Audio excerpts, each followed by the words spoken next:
While Biden and Trump bickered over their golf scores in front of the cameras, there was even more discontent happening behind the scenes. Here's why it all has to do with the host of the event, CNN.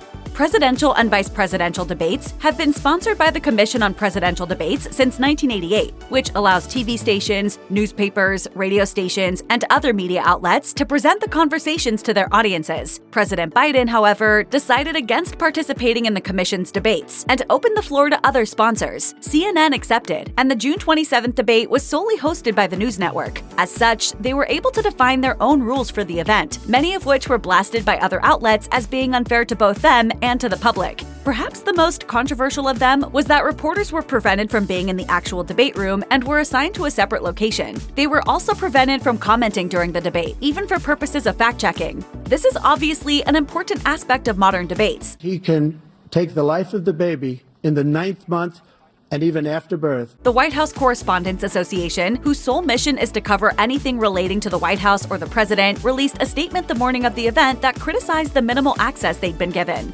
Association President Kelly O'Donnell declared, "WHCA has been informed that one print reporter will be permitted to enter the studio during a commercial break to briefly observe the setting. That is not sufficient in our view and diminishes a core principle of presidential coverage." O'Donnell went on to explain why it's essential for pool reporters to be present for the entire duration of the debate, writing, "A pool reporter is there to observe what is said and done when microphones are off, or when either candidate is not seen on camera but may speak, gesture, move, or engage in some way." WHCA respectfully requests that CNN adjust its plan and welcome the White House travel pool print representative to witness the debate in full for the sake of the news cycle, for history, and most importantly for the American people. In addition, editors from the New York Times, the Associated Press, the Washington Post, and Bloomberg also sent letters asking to be allowed in the debate room. CNN rejected everyone. The debate took place in Atlanta, Georgia. While Georgia is a swing state, the reasoning behind the location had more to do with the fact that this is where the CNN headquarters is located. The stage was erected in a studio at the network's Techwood campus. CNN regulars Dana Bash and Jake Tapper moderated, and a few photographers were permitted to capture still photos. Besides that, all other journalists were relegated to the CNN spin room, located across the street.